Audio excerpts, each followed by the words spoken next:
ఈరోజు republic day కదండీ! మా బాబుకి సెలవు. అమ్మ ఈరోజు సెలవు కదా! ఏమన్నా ఇంట్రెస్టింగ్‌గా చేయొచ్చు కదమ్మా ఫుడ్ అని అడిగాడు. సరే నాన్న లంచ్‌లోకి మంచి సర్ప్రైజింగ్ కర్రీ చేస్తానన్నాను. సరే అమ్మా అన్నాడు. దానికోసం ఏం కాదండి జస్ట్ బాండి పెట్టేసి దాంట్లో ఆయిల్ తాలింపులేసేసి దాంట్లోనే స్పైసీ కోసం చిల్లీ కూడా ఏసి ఫ్రై చేసేసానండి. ఏంటంటే ఏం కాదండి రిపబ్లిక్ డే అంటే ఫ్లాగ్ హోస్టింగ్ ఉంటుంది కదా! వాళ్ళకి ఫ్లాగ్ కలర్స్ బాగా తెలుస్తాయని.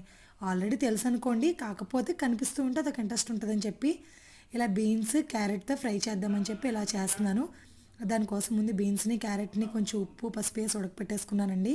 ఉడికిన తర్వాత ఇదిగోండి ఆయిల్‌లో వేసి మొత్తం వాటర్ అంతా లాగేసిన తర్వాత ఫైనల్‌గా వైట్ రావాలంటే ఏం చేయాలి? మీకు తెలియదేమో చెప్పండి. ఏం లేదండి. కొంచెం కొబ్బరిని గ్రేట్ చేసుకొని ఇలా ఏసేసి తిప్పేసాననమాట. ఈ కర్రీ చాలా బావుంటుందండి. టేస్ట్ చాలా బావుంటుంది. హెల్తీ. రెగ్యులర్‌గా చేస్తూ ఉంటాను. నాకు మామూలుగా కూడా కలర్స్ చూస్తే భలే ఇంట్రెస్టింగ్‌గా అనిపిస్తుంది.